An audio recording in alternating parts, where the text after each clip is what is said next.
Blast me to Megaria. It's time for the Mad Merlin's Warhammer 40,000 Imperium Journey, Episode 17, Lore, Gallery and Playthrough. Hello and welcome back to the Mad Merlin's Warhammer 40,000 Imperium Journey. We are starting issue 17 today. And the magazine has already started to fall to pieces. So in this issue we get 8 miniatures, which is, or are, should I say, our second container.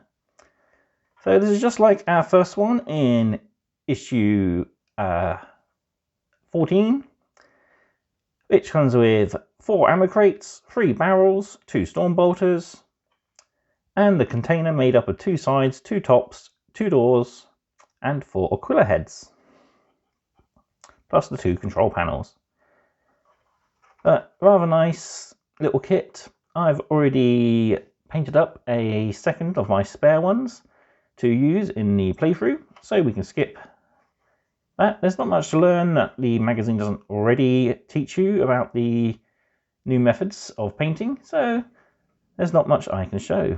But next time when we get issue 19's container, there is a nice little tutorial about adding rust effects, so I will be using that to show you how to add a little bit more effects and detail to our models. So that's our container, and this is our magazine. So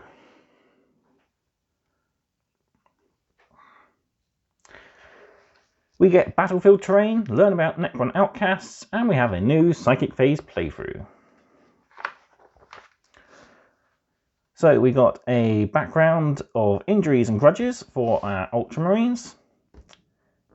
For our battle records, we have the outcasts of the Necrons, the worlds of the Imperium, the Dynasties foldout, build and paint our container, and then we have our new playthrough. So as this is a fairly easy build and paint, I've skipped over. It'll be everything all in one. Today we'll get on to the playthrough shortly, but here's a basic nice little sheet where we can add details to our Space Marines, including grudges, injuries and the like. So in battle, after battle, Space Marines must endure the deadly weaponry of countless foes. Many battle brothers bear scars from past encounters and hold a lingering hatred for the foe that inflicted them. So it's just a nice 3 sets of tables. We've got a table for the heroes and a table for your squads. Our first new bit of lore is all about the different outcasts of the Necron race, which are mostly the destroyers or the flayed ones. So many Necrons are afflicted by madness, yet there are some whose insanity is so fearful and disturbing that they are shunned even by their own kind. So you've got the different destroyer cults, and you've got the flayed ones, which were cursed by the Katana Shard Landugor the Flayer. I got it right this time. And here's some more different types of the destroyers. Scorvet destroyers, which we've already got, Locust destroyers, which are on their way, and then different types, which the magazine doesn't include, are the Hexmark destroyers, which were once Deathmark assassins, who have been cursed to a destroyer frame and bear 6 small blasters. Then we got the Ophidian destroyers, which are my favourites because they look very much like the old wraiths of the 3rd edition codex that I first got the Necrons from. But they are nice little models. I've already got some thanks to the Christmas box. Next we have Worlds of the Imperium. So this is a bit of information about all the different types of worlds that the Imperium has. So the Imperium's territories encompass countless systems spanning the length and breadth of the galaxy. Even in the most remote and punishing environments, humanity's colonies cling to survival. We've got a small blurb about the astropaths who commune with each other across the galaxy using the Imperium's, the light of the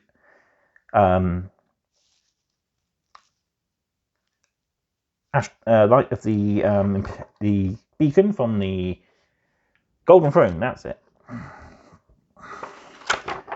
And on the back, we've got different types of worlds. So there's hive worlds, which are pretty much giant cities, feudal worlds, which are ancient, and then feral worlds, which, like Fenris, are pretty much inhospitable unless you're a space wolf. So we got a little bit about the feudal worlds, a little bit about what it's like living in the slums of the hive worlds, and then we got a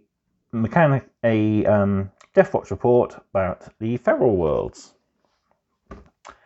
On to building, it's just the same instructions from our previous container. So nothing new. Remember not to glue your storm bolters down. The options of leaving your door open or shut. And of course your barrels and your crates. Oh, I forgot. Got one more lore section to look at. I'll do that in a minute. Painting guide. Like I said, I've already painted the model. I will show it off in the gallery after this, but we are painting the container screamer pink, ammo crates blue, and the barrels black.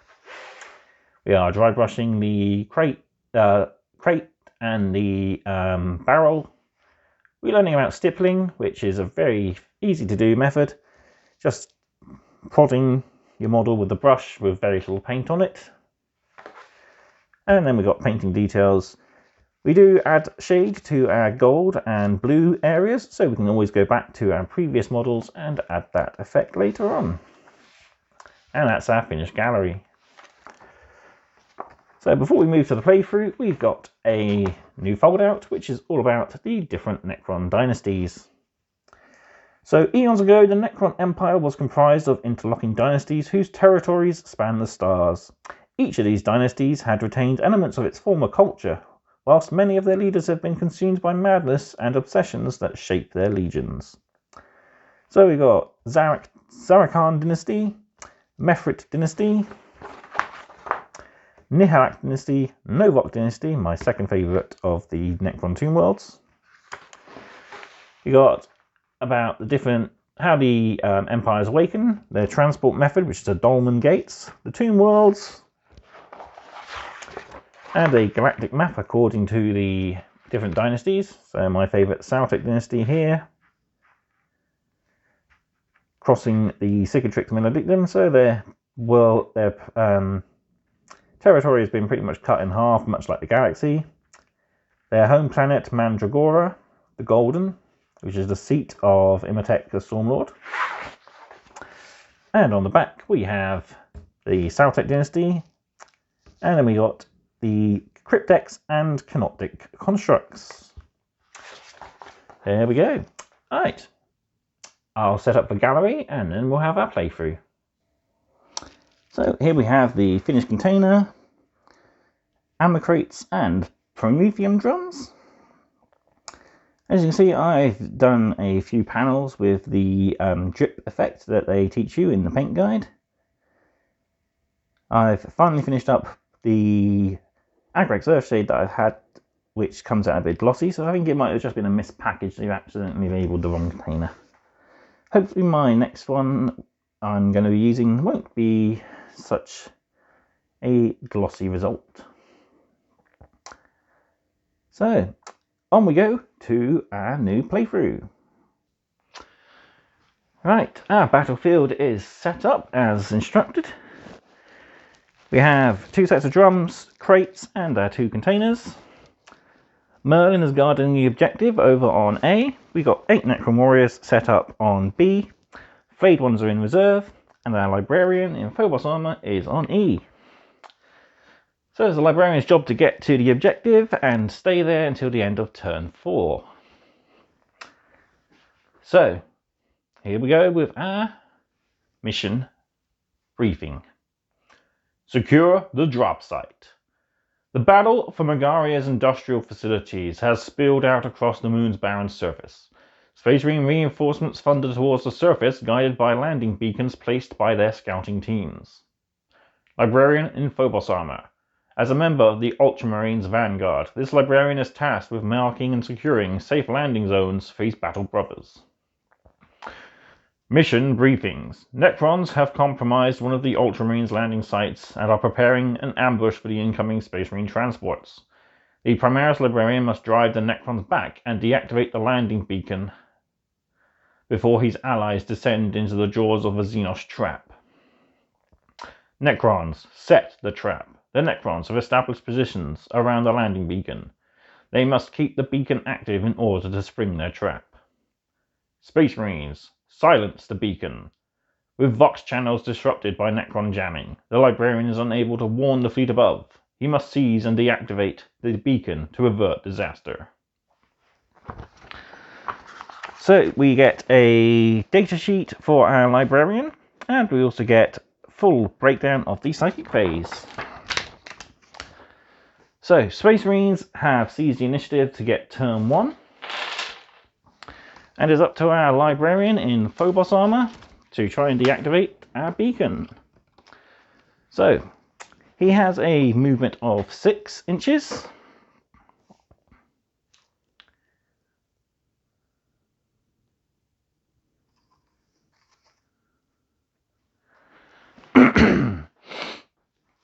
So we want to get to our objective, so we are going to move forward 6 and advance 1 for 7.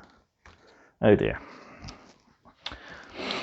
Right, it is now the Psychic phase, which comes after the movement phase.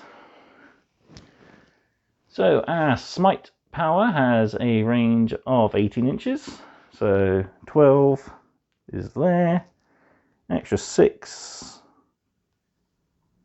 Just within range of 1 guy. So we'll roll 2 dice to try and get our power off. Double 1s would be perils, double 6 would be perils, but we've got a 6, which is enough to get Smite off at the basic of 5+. So we do D3 mortal wounds to the Necrons. 1. So we lose 1 little warrior.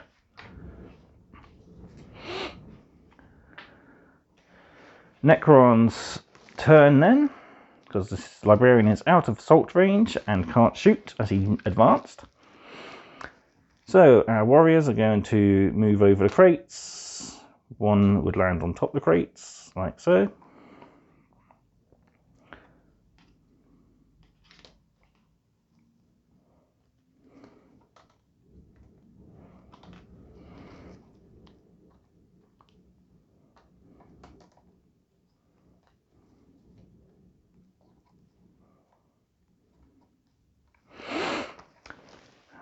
None are in half range, so it'll be 7 shots with their Gauze flares. Excuse me.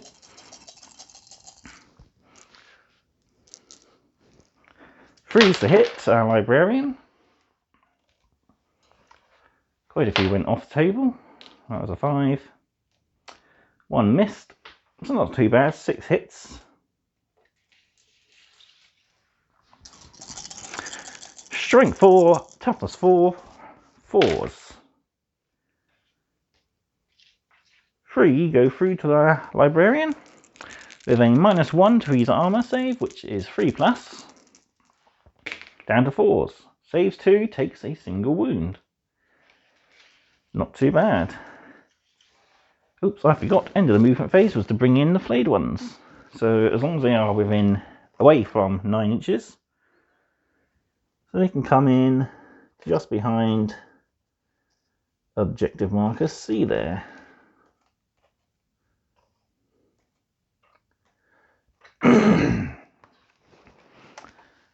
Within 12, so they will attempt the charge. 9 is exactly what they needed. Getting them within half an inch of our poor Librarian.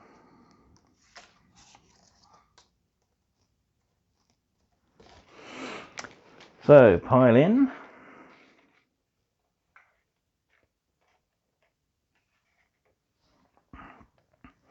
So, each flayed one has 3 attacks for a total of 15.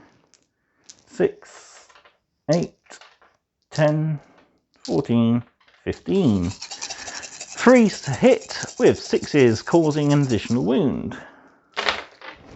Oops. that's off the table. Well, 6 out of 4 still hits. So we lose 1, 2, 3, 4, 5 hits, but we regain 4 for a total of 1 miss. Strength 4, tough 4 with a -1 for their claws. 4s to wound.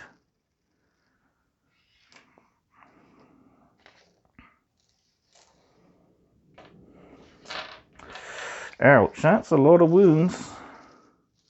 So our librarian has a total of 5 wounds. He suffered 1, so we'll roll 4 at a time until such a time as he is incapable of rolling any more wounds. So with 4 wounds left, we'll roll the first 4 of the 7. He has a 3+ down to a 4+. Ooh, that's not too bad. So he's down to 2 wounds, leaving him with 3, which is exactly how many wounds left to receive. And he takes another 1. So he's on 3 wounds, 2 left. This could be deadly. Our librarian will now fight back with his 4 attacks, needing 3s. That's a cocked dice. Oh, that didn't exactly go well. Strength 5 because of the power swords +1. Freeze. Whew, lucky. And flayed ones have a 4+ save with a -3. That's an impossible save. So 1 dead flayed one. So our librarian is pinned in place. He needs to fight his way out. It is now his turn. So, right, I can cast Smite while in combat, as it's saying, doesn't say I'm not eligible to. So, failed attack. But I didn't perils, which is good. So, I now make my 4 combat attacks. That's a little bit better. Freeze.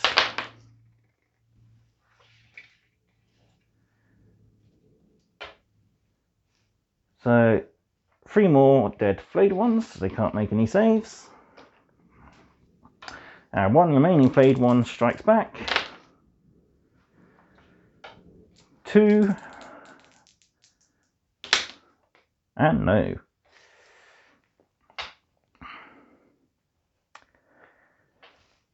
Now, Necron's turn 2.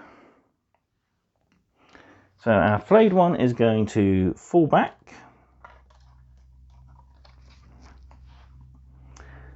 Our warriors move up.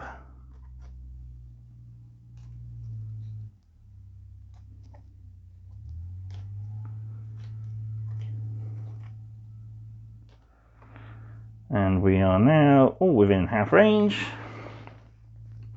So we've got 2, 4, 6, 7. Giving us a total of 14 shots. This could be the end of our Necron. Our librarian. 3 misses. Oh dear. 4s. Oh, works in the librarian's favour. Not a lot of wounds. But he's only got 2 left. And it's a -1, so 4+. 4+. Oh dear. Our librarian didn't get to the beacon. Well, it's almost my dinner time anyway, so luckily we can round up quickly.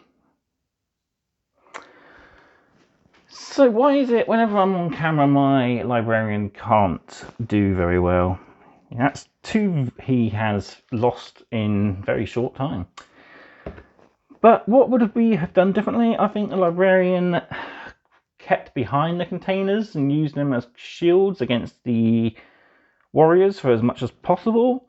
The flayed ones he could easily dispatch if he got a little bit better on the hit rolls. And again, hopefully my psychic phase could have been a little bit better as well. So we've learned quite a bit about more of a full game of Warhammer 40,000. We've learned the psychic phase full. We luckily didn't suffer any perils of the warp. And we're ready to learn what's in our next Imperium. So issue 18 brings us our Necron Technomancer. We discover the Drukhari faction, and we would have had a new playthrough, but new playmat, but it's been delayed till 21. So we just have a new playthrough using our Technomancer, and in issue 19 we get our third and final container.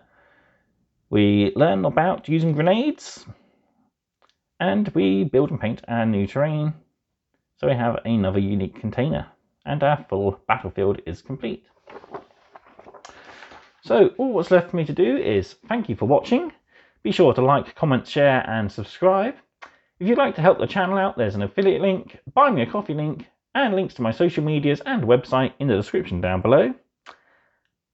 And I would like, again, thank you for watching. I'll see you next time for more mad content. Goodbye.